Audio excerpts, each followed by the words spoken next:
Hi, my name is Claude Jones. This is Real Talk. This is my lovely host, Rachael Ortiz. She'll be joining us today for a few. This is my guest, Larry Walker Sr., have a tax preparation business. And we're going to hear a little bit about Larry. This is Rachael Ortiz. Hi, Rachael Ortiz. Hi, Mr. Walker. It's nice to have you here today. We have a few questions. What is it that you do? What do you do? What services do you offer? I offer tax preparation. I do a little tax counseling. I do a lot of just working with people in the community. Okay. Where are you located? I'm located in the Jamaica, Queens area, mostly in Springfield Gardens, around that area. I work a lot with the different groups in the communities. Okay. Besides tax preparation services, what other services do you offer? Well, I'm currently pursuing a master's degree in religious education. So I do a lot of spiritual counseling also. I work with a lot of churches in the area.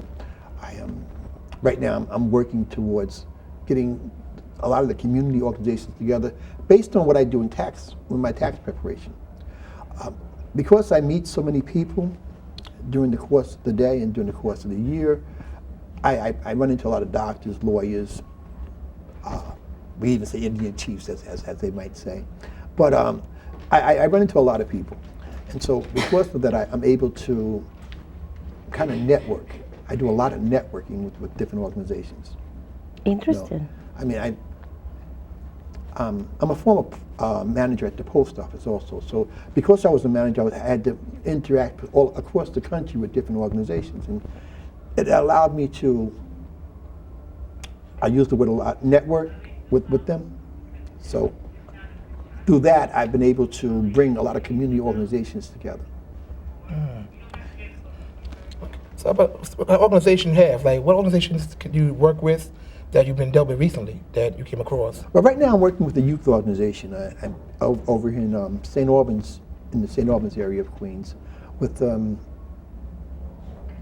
Reverend Philip Craig of the Greater Springfield Community Church. We're trying to put together, get the youth together in the neighborhood, in addition to helping the adults, because a lot of what happens is our children don't get helped because their parents can't do certain things. And so what we're doing now is we're putting together a package for 501c3s. 501c3s are tax to help organizations become tax exempt. Also help individuals become tax exempt. It's something that we do. It's a community service. I like to look at myself as not just a tax preparer, but as a community servant. I mean, some years ago I started this tax business in the libraries. I would go into the libraries, and there were a lot of senior citizens, and they were having issues with trying to get their taxes done, trying to people were, if you know the reality of seniors, it's people prey on seniors. And at that time I was a 17-year-old kid, and I got this revelation because there was a man that would come to my house, and he would actually do my mother and father's taxes, and he worked for the state. I think his name was Mr. Fry, but he would just do things, and it inspired me. And so one day I picked up a piece of paper, and at that time we didn't have computers, so I don't want to date myself too far back, but we didn't have computers to do these things. So we used to do taxes manually, and he would sit down with me week after week and show me how, and he would pay me 5 cents a tax return, way back then, and just to help him, because he had a large business. And he was from the Jamaica, Queens area, and I laugh because, I'm smiling because he's still alive. He's like 100 years old, but he's still alive, and he's still trying to do taxes. But it was how I got started. And so he told me that you got to give something to get something. So then as I got a little older, I started going into the libraries. And during tax time, I would sit there and do the seniors' taxes for free. And in Rochdale Village, in the Lawton area. And I would just sit there and just help them out. And someone said to me, you do a great job, Mr. Walker. You should try, you know. And you're kind of undercharging yourself. So I remember this 5 cents, it stayed with me. And so it began, I guess it started out at, they said, well, you know, you should charge a little more. So then I didn't understand the whole thing about charging. And so I would charge $5 for taxes. And someone said, well, you know, you're putting stamps on it, you're doing this, you're doing all these things. You know, it's costing you more for your services than what you're actually paying for the taxes. And so the price, you know, I had a friend, and she sat me down and she gave me a fee rate charge, a fee rate schedule. And I began to now start charging based on fees, based on what I was actually doing. And she began to, you know, she became my business manager. And she set me up, and I was going from place to place now, you know, actually still going to people's homes and going to different places, and actually, you know, and people coming to my home, and I would just do taxes. And that went on, you know, because I was just doing neighborhood taxes, and then my clients began to move to different places. They began to move around the country, and they were loyal. The one thing I learned is that if you treat people well, they'll stay loyal to you. Yes. So as the years went on, they began to move to California, and they began to move to, you know, Missouri and South Carolina and North Carolina and Florida and all. And I began to expand my business. And then I realized that if I did that, you know, then if I treated them well, then there was a possibility that I would be able to get their children. And so what happened was those parents then began to say, well, you can't do anything without Mr. Walker. You know, it was a trust that they had in me. And so I now, instead of just doing their taxes, I began to do their children's taxes. And because their children were so loyal to their parents, and their parents were so loyal to the children, I now do their grandchildren's taxes. Oh, that's good. So you got to trust the person you do taxes. Yes. So at least you got to trust them. One of the things I say to people is that, you know, when you get a good taxman, you hold on to him. First of all, the reason that you hold on to him is he has your whole life in his hands. Mm-hmm. Everything. He has your social security number. He has all of your financial data. That's right.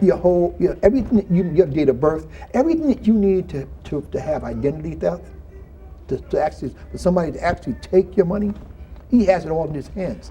So when you find someone that does a service, because I mean, you can go to H&R Block, you can go to Jackson Hewlett, or one of the other organizations, and they give a good service. I'm not here to say that they don't.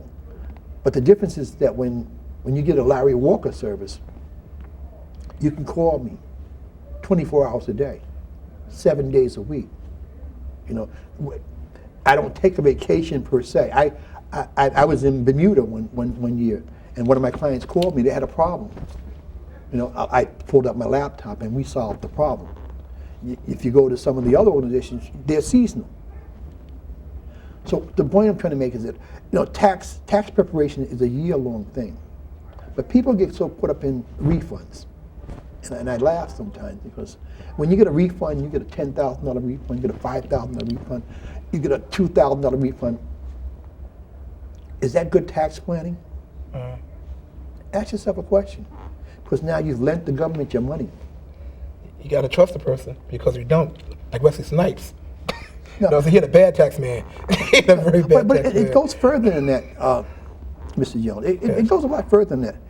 Is it good tax planning to get back a large refund? You've lent somebody your money for the whole year. The government gets to use your money all year long. Yeah. Yes. The idea of tax preparation is to get the least amount back. And I know that's contrary to what most people believe. If you get zero back, you've planned very well for the year. If you get $10,000 back, that means that you haven't really planned. You let somebody else use your money. And that money you could have invested on your own. That's another thing that I do, investing. You know, so you get to invest your money for yourself.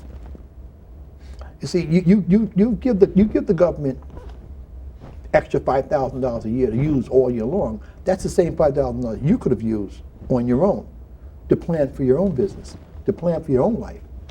401ks, 457s, the different organizations that I won't say organizations, the different programs that they have so you can plan for your future. You're actually giving somebody else your money to use for you. And because you're looking for this $2,000, $3,000 refund. But that's not really good planning. I'm not saying that some people can't save, so they use their tax returns or their tax refunds to actually save. And that's good if that's all you can do. But you'd probably be better off getting a financial planner to use your money. So just say instead of giving the government $5,000 a year, you can use that $5,000 a year to invest in or go on a vacation. A lot of us, and you're a very pretty woman. I'm sure you like to travel a lot. So I do. So I mean, these are the things that you use that money that you can use that money for. But it takes a 12-month thing. It's not a 1 month or 4 month thing. We tend to think that's from January through April 15th. But tax planning starts at the beginning to the end of the year. When April 15th is over, and that's what I mean by you go to H&R Block, and I'm not saying there's anything wrong with them, or Jackson Hewitt, or any of those other organizations. I'm not saying they're bad, but at the end of April 15th, they close their buildings. You have to find them.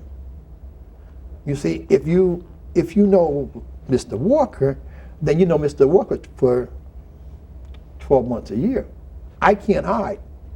So I'm going to be there. So when you have that dilemma with should I invest in this or should I invest in that or should I buy this because it may be a good tax benefit,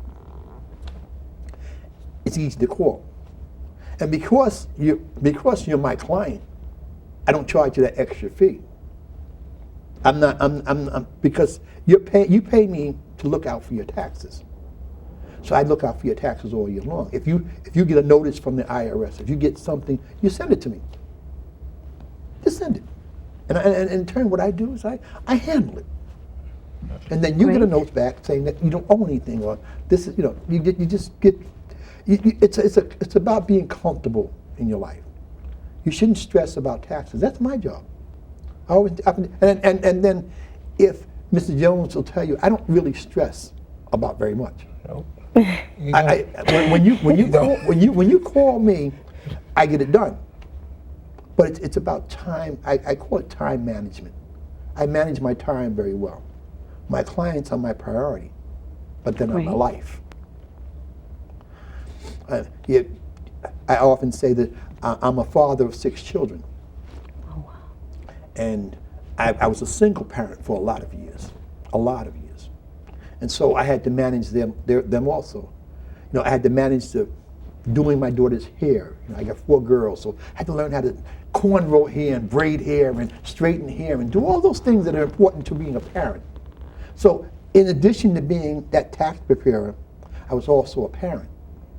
And so it's about managing our time. The same thing goes for my clients. They need to manage their time. If they have to spend a lot of time, I'll use that term, a lot of time on doing their taxes, and they can't do the things that they need to do. That's why you pay me. That's what you're there for. Yeah, I do use that word. I keep saying that's why you pay me. And when I say pay me, I don't talk fees, but it's a reasonable fee. It's reasonable compared to, I do everything they do, except for the fact that I don't disappear for the balance of the 8 months. You're available year round. Right. I don't disappear. So basically that's what I do. And then I'm a part-time minister, and so I do go around. I spend a lot of time in the communities. I spend a lot of time preaching. Just recently, I just preached at this past Sunday. I preached at a Church of God in Christ, and I'm a Baptist, but I preached at Churches of God in Christ. I preached at AME churches. I preached around the country, around the city, and outside of the city, because I just came back from New Jersey preaching. So but it all ties in, because as you begin to meet people, they develop a trust with you, and so being a minister, I still talk about finances because I'm a former chairman of the board of trustees. So I'm always talking finances because finances is what it really matters. I'm in the process right now of doing a model, a different model for different churches to change the culture of how churches run. A lot of when we go to church, we tend to have this thought about money, because it is. It's a thought about money. We, pimps in the pulpit. Pick a name. I mean, we can laugh at it, because it's true. We don't talk about it, but it's really our thoughts.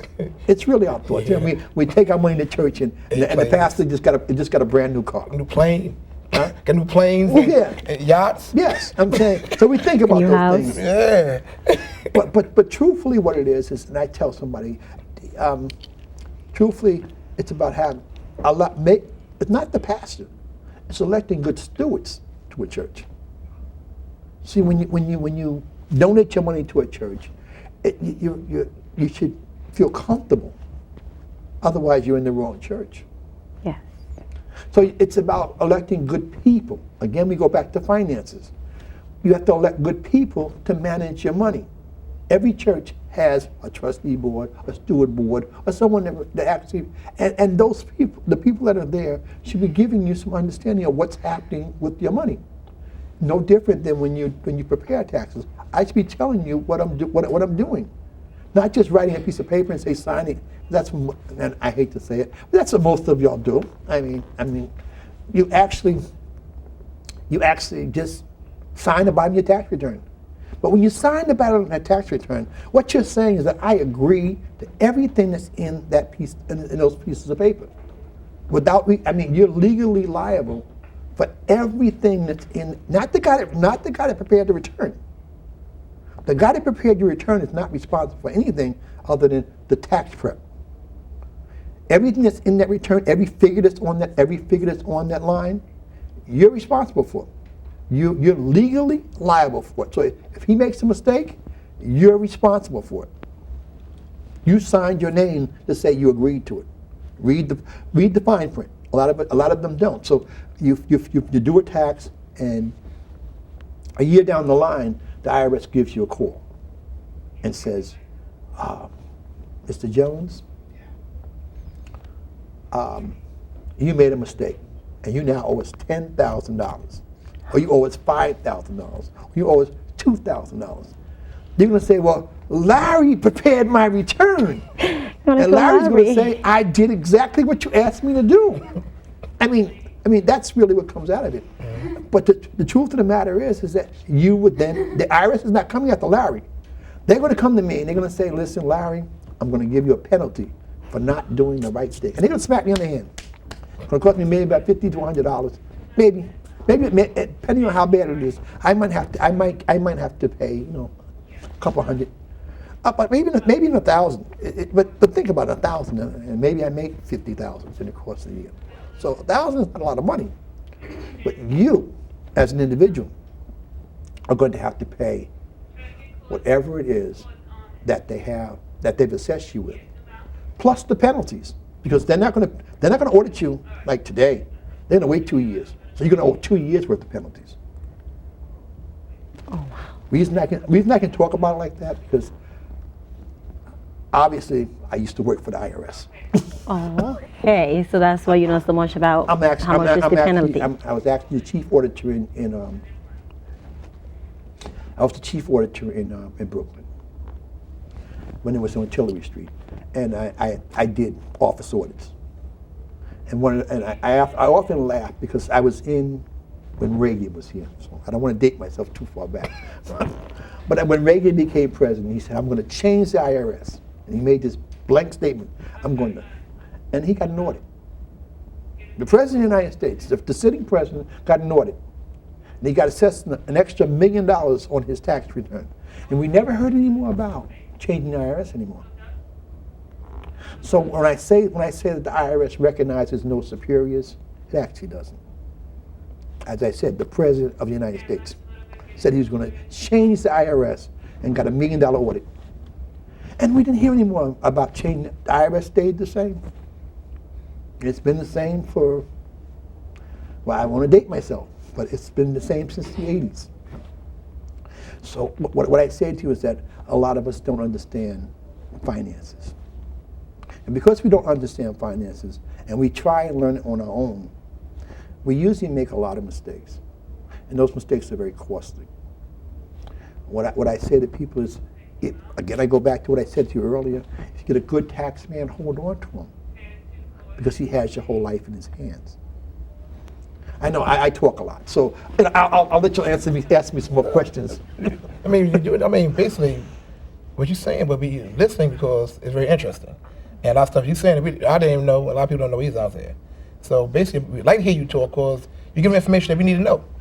A lot of people out there right now think taxes is basically the rundown, give you a tax thing, that's it, hit the money, get it done. But they don't know how dangerous it is. Because a lot of times you give taxes to people that are not worthy of it. And then they end up in a problem like say Wesley Snipes and they a tax man, but they didn't have a good tax person. You gotta trust the person you give your taxes to, because like I said, your life is in your hands.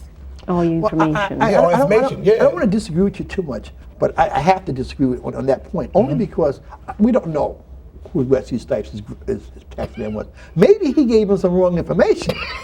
I mean, we don't talk about that. Just because he wound up having a lot of problems, might not have been that he had a bad tax man.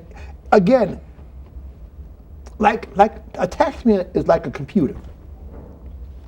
You feed him information. If you feed him the wrong information, then he's going to get the wrong result. Yeah. Ever had a computer and you put, you want to spell a word, and the word may be win, and you put it, and the computer rejects it, and you say, I'm going to let it go anyway, because you don't do your spell check. And then you send it out and you do the document back, and they say, well, you just was horrible. And then you say, that computer, I don't know why that computer did that. Because that's, you're blaming the computer. Yeah. But you should hit the button that said spell check. Okay. To check the numbers. Well, it's the same thing with your taxman. You give him information, and it's his job to ask you questions. See, people get uncomfortable with questions, but it's his job to ask you questions to make sure that he has the right facts. If you ask me, if you say a simple thing like you're separated from your spouse, but you're in your home. And you're getting ready to file your taxes at the end of the year, and so the guy you say, well, I'm head of household, and you say, well, that sounds reasonable, but you're married, but you're not. In your mind, my husband ain't been here for the last 6 months. My wife hasn't been here for the last 6 months. I should be able to file for the household. I'm running the house, but that doesn't apply. One of the things that I learned one of the biggest things I learned was when I was down in the IRS was that a lot of ladies, and I'm going to use that not to be sexist, but that's just how it happens. Their husbands leave them, or they get divorced, and they now have to take care of their children. And because they're taking care of their children, they feel that they're head of household, but they don't have a divorce. You're just separated. And from the IRS's point of view, you're not head of household. You're married filing separately. And if you're married filing separately, because you say most women don't initially don't earn a lot of money. Most of them are entitled to earned income credits and things like that. Child tax credits. But if you're married filing separately, you're not entitled to any of those. And most women, they assume because I'm now running the household that I should be entitled. So they file head of household, and because they tell their accountant that they're head of household or the taxpayer, and so he puts that information in, and then the earned income with the computer age now, earned income credit comes up, the tax credit, the child tax credit comes up. All these things come up, and they file a return. Then they go down for an audit, and then they're sitting there getting the information, and they tell tax auditor who's listening very keenly to everything you're saying, he realizes that she's not really head of household. And then you sit there, and then all those credits get taken back from you. Now, when they get taken back, your tax return gets recomputed, and married filing separately is the highest bracket you can be in. So now you're now being audited. All those credits are being taken back. Now it's been 2 years. Remember, I told you they wait about 2 years before they want to audit you. It's been almost 2 years. Now you owe the penalties for failure to file a proper return. They hit you with negligence penalty, a failure to file, a late filing penalty. So what happened? What could have been maybe $3,000 now wound up being $9,000 or $10,000.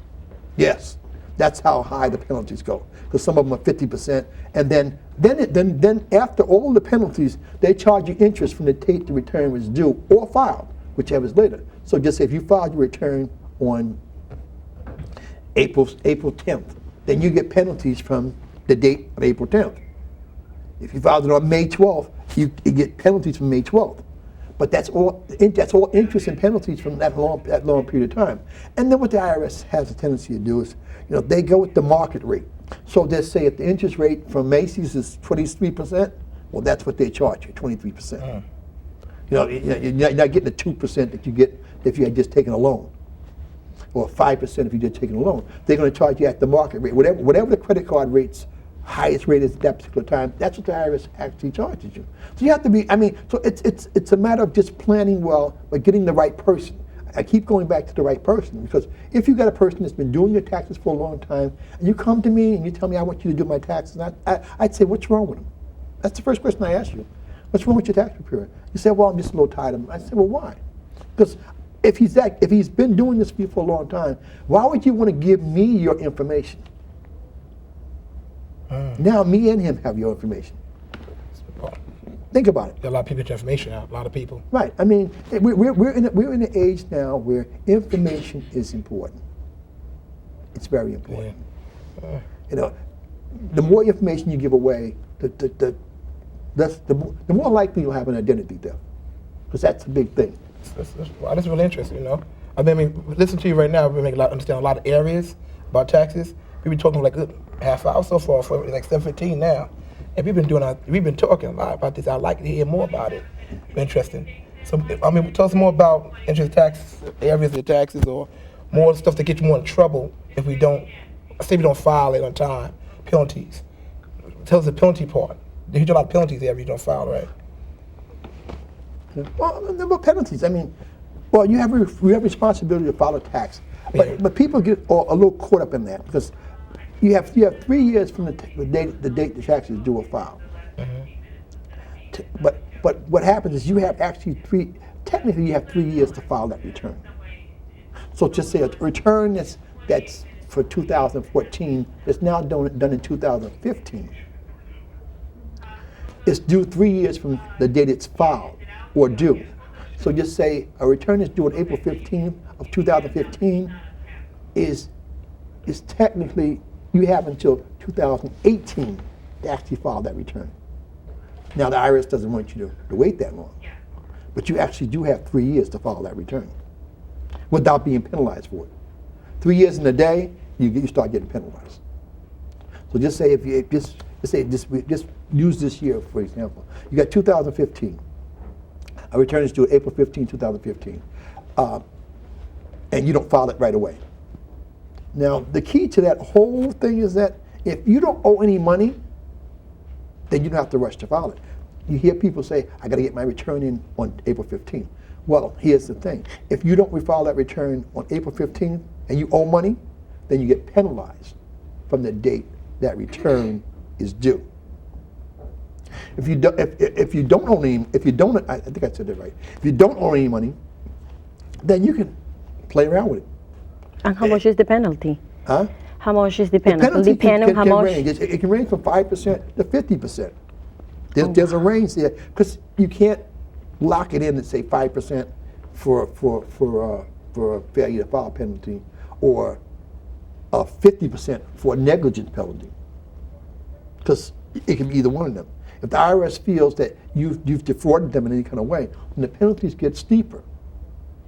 There are different types of fraud. there's civil fraud and there's criminal fraud. And so the fees get a little bit more. If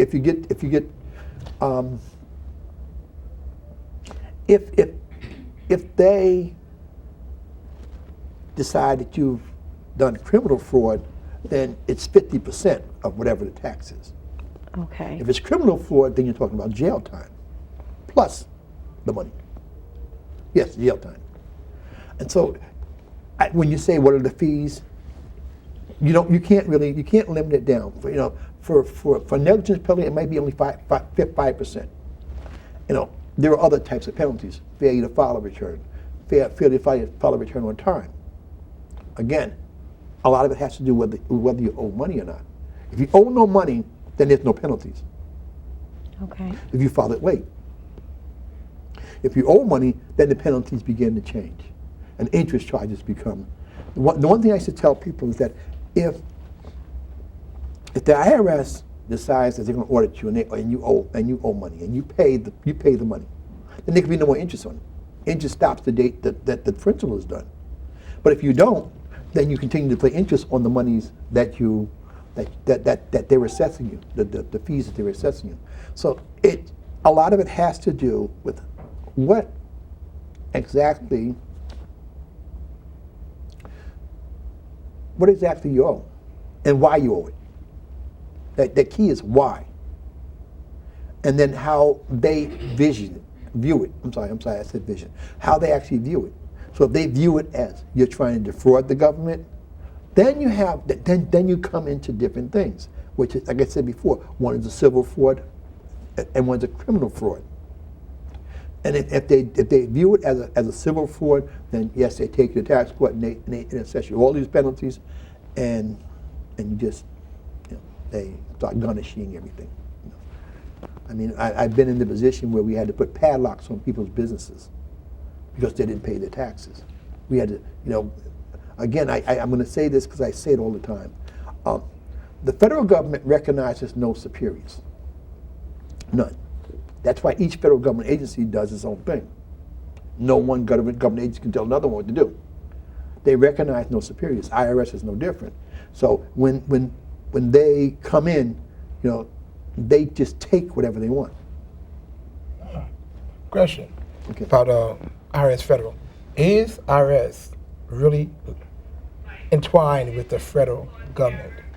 You say entwined. Is it really part of the federal government? Is IRS really part of federal? Because they have some people saying that the IRS federally is not a federal agency, but yet it's a bank. Is that really true or not true?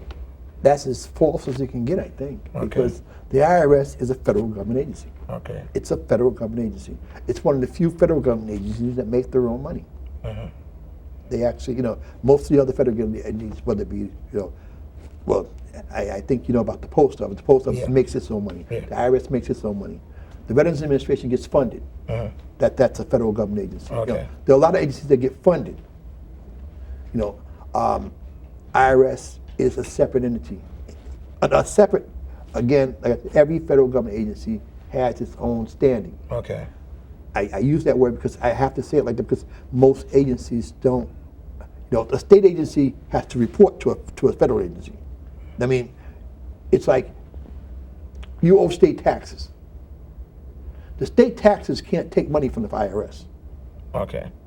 Something they can't touch your federal taxes unless they get permission. But the federal can take the state taxes without their permission. So in other words, the state, if you owe money for the state, and you don't owe them in the federal could give it to the state, but only with the permission of the federal government. Right. The state cannot go in and take the federal the state cannot go and take federal money. They can't. Okay. The only time you see that happen is when it comes to child support. Child support has taken off. They'll take your shirt with your socks if you owe child support. Okay. That's an agreement that was made. And lottery too, I guess, right? Lottery, part of state tax. I heard they could take also, if you build a lottery, the state could take your lottery checks. Well, for child support, they can take almost anything. Okay. They don't almost anything. They'll take your federal money too. They have no. It's an agreement that was made. It was not always like that. I can't pin down the year, but it was somewhere in the 90s that there was a change. I think it was 92 or 93. I'm not 100% sure, but I know it was either 92, 93, we're somewhere in there, and they agreed that there were too many deadbeat parents. Because I don't want to use dads, because we all use that. That's a sad way of putting it. Because I just happen to be a single dad. I did my part. So, but there were a lot of deadbeat parents, and they were running around the country, and they were not paying for their children. Child support. And so a lot of people, I don't want to make it gender specific, but a lot of people were not getting the money that they needed. And so what happened is they were constantly women as well as men were being put out of their homes because they couldn't pay the child support. Children were not being able to be educated because the child support wasn't paid. A lot of people think of child support as, I'm giving money I got to give this woman money, I got to give this man money for my child. But it's responsibility you have, whether it be for the house, because you have to pay rent.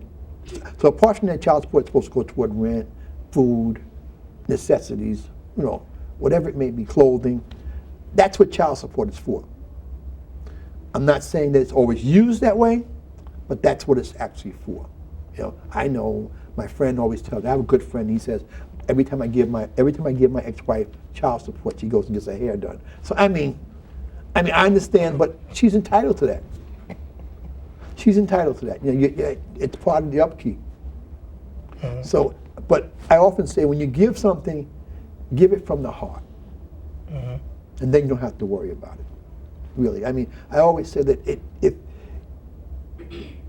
same way when you're in church or anywhere else, if you give it unconditionally, without giving it out of necessity, then you can feel better about it, because you're not going to worry about it. If you're going to give it to someone and you're going to worry about it, then don't give it. Keep it. Yeah, you have an obligation. If you don't want to, you can always go to jail. I laugh because you really can. If you feel that adamant about it, you can just go to jail. Fight your case from jail. But if you have a child, it's your responsibility to take care of it. It's not one parent.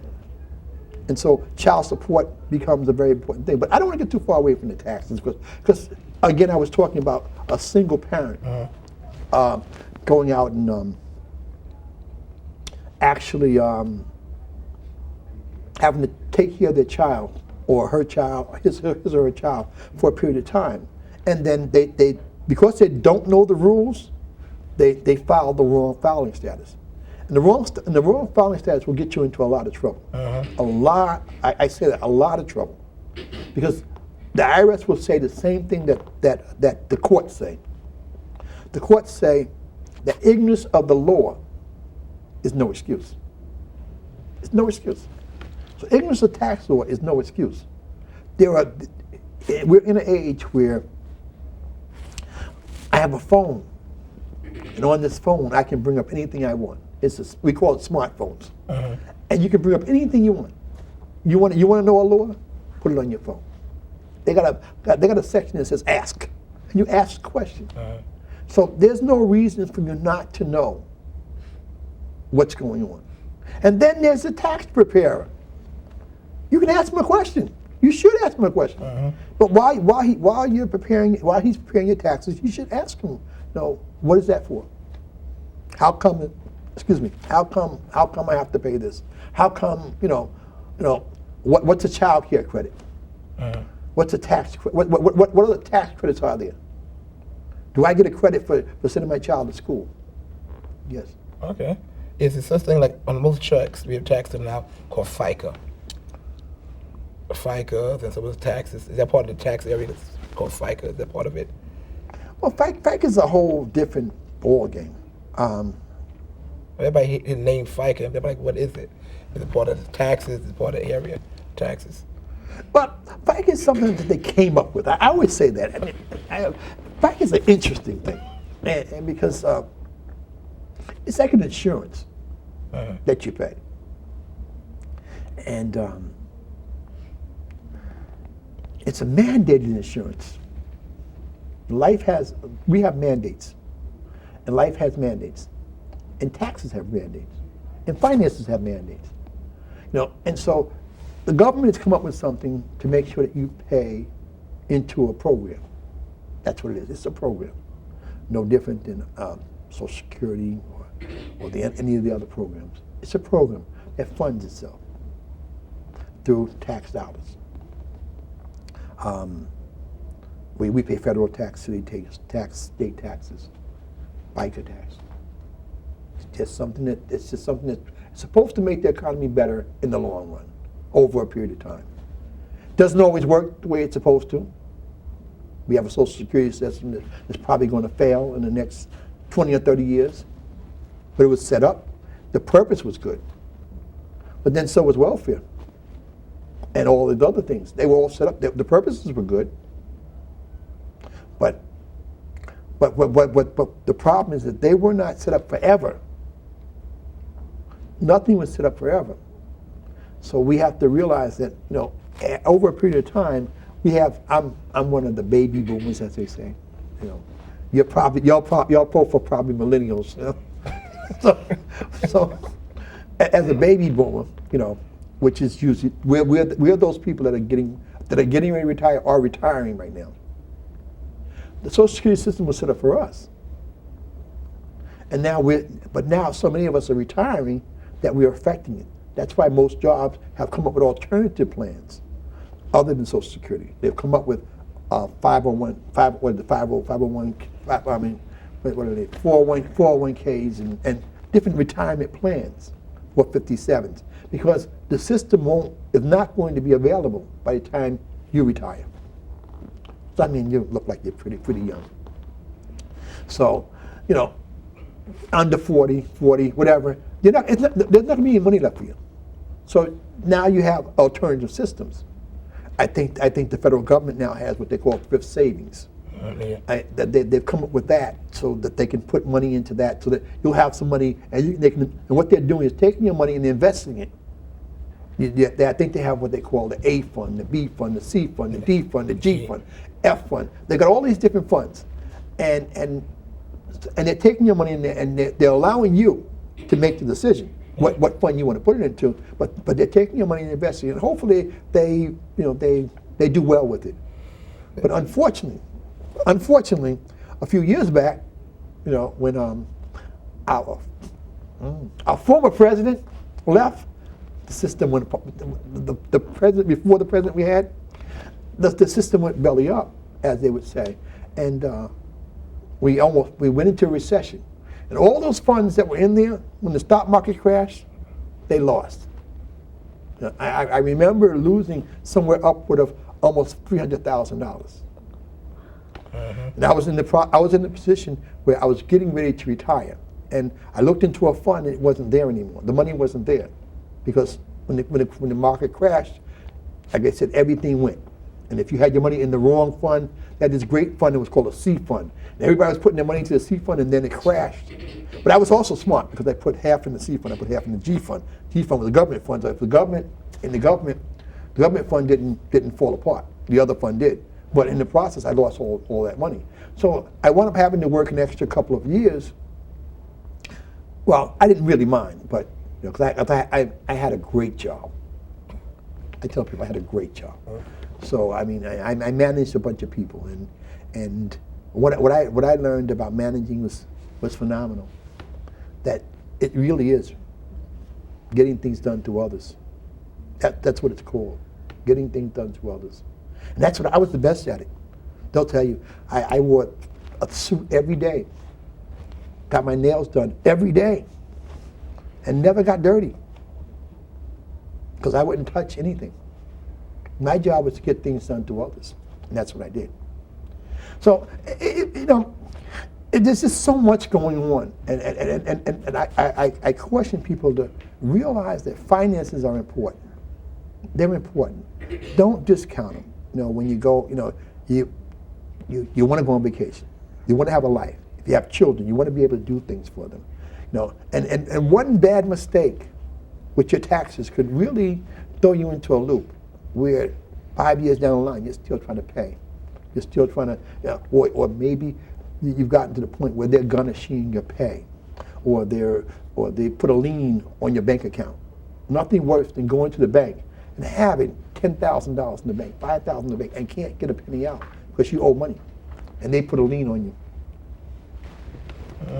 Wow, this is very interesting show. I mean, basically, about taxes, a lot of people like quiver. In my days when I was younger, I had a little information with tax things. I was learning how to do taxes, took some classes, but I got sidetracked. And I should have stayed in the class and took some, so I would know some areas. And it really interesting to show where you says this. How about talk about the area beside penalties? How about, so say you have a person who want to give a gift in tax work. Could they go after your gifts? You give things to your family as a gift. Could they still take that out of your taxes? Gifts. Gifts are I always say, are gray areas.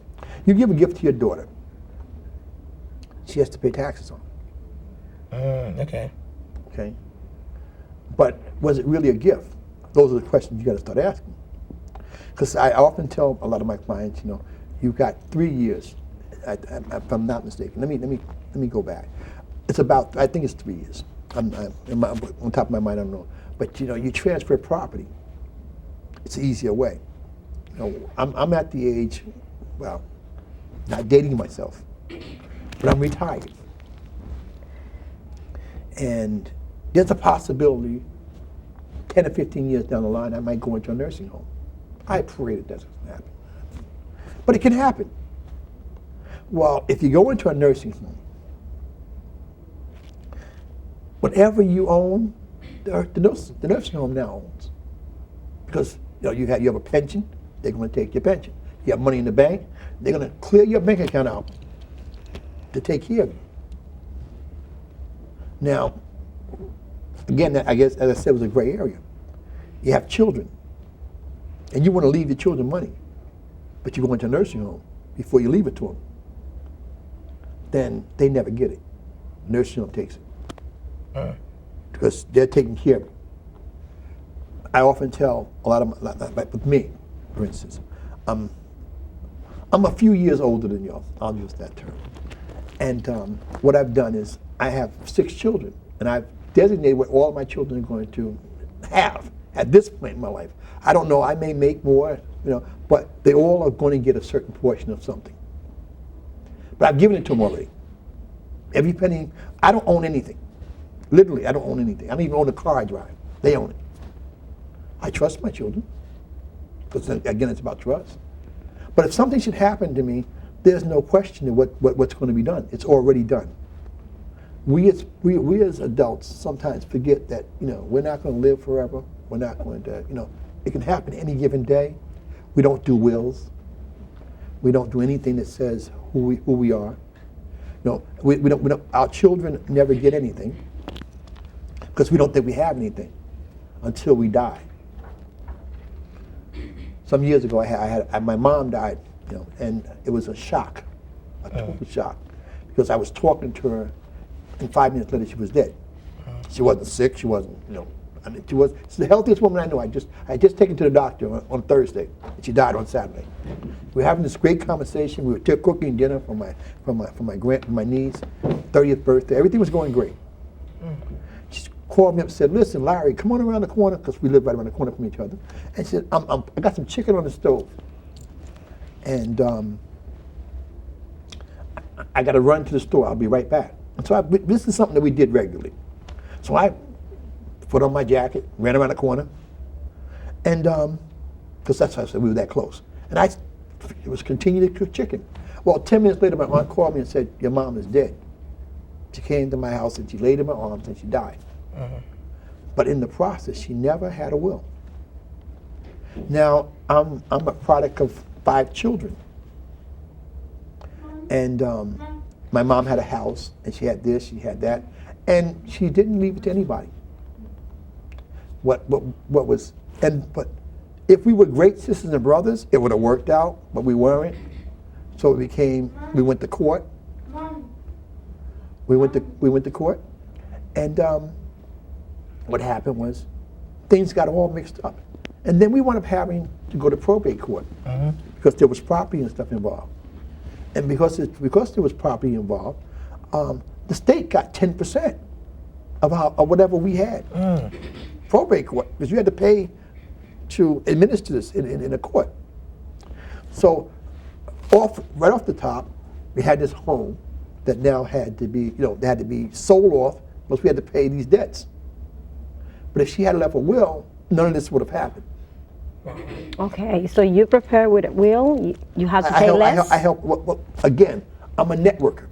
So if you need a will prepared, I call somebody. Okay, I'm going to ask a question. Do you have any contact information also? Or how did they contact you? Well, I have business cards. And If you want to give the number or either website, anything you give. Okay. I'm at L Walker 201. L Walker? 201 at AOL.com. Okay. Always I answer that. It's on my phone. It's on my computer. It's on everything. I've got a Twitter account. I've got a, we all. I mean, I don't know that much about Twitter. I got a Twitter. I got an Instagram. I got a bunch of every. I mean, if you got it, Facebook, whatever it is, I have it. So you're L Walker 201 at AOL.com. Right. That's where they can contact you if you want like any information. Anything. Taxes, areas. Right. Okay. Okay. I ask you another question about areas. Say your spouse or somebody passed away, and they owe taxes. Could they go after you also for their taxes? Were you married to him at the time? If you were married to him. The question is, here's the question: Did you file a joint return? You got to ask, because everything has intertwines in a way. If you filed a joint return, yes, you owe. You actually owe. Okay. And if that was your spouse, legal spouse, yeah, you owe. The only way you get around those things is if your spouse had debts that you had before you were married. Then there are different forms you file. It's called injured spouse form. There's a lot of different forms you file. But if you were married to your spouse at the time they were defrauding money, I can't think of a better word, then yeah, you owe. Okay. You owe every penny, and they're going to take every, and even even if you didn't know about it. Again, I use that term because I'm also a marriage. If you plan to get married anytime soon, call me. Anyway, I will. but I'm a marriage officiant, and one of the things that they say that one of the things we say that that you become one. That's real. I mean. You and that person become one person. So whatever they have, you have. Whatever they owe. Whatever debts they have, you have a debt. That's why a lot of people you'll see when they file a tax return, when they're married, a lot of people file separate tax returns. There's a reason for that. You may pay more, but you don't owe anything that he owes or she owes. So a lot of married couples will actually file a tax return, and then they're not obligated to what that person owes. You see? So I mean, and I don't think a lot of people realize that. Because I have a lot of my clients, they've been married for 20, 25, 30 years, and they don't file returns together. Because if anything should happen to that person, they don't owe their money. Whatever their incomes are separate. Also, when you get married, you have to know that just say, you marry a young man. Again, I do divorce counseling too, so I'm just there.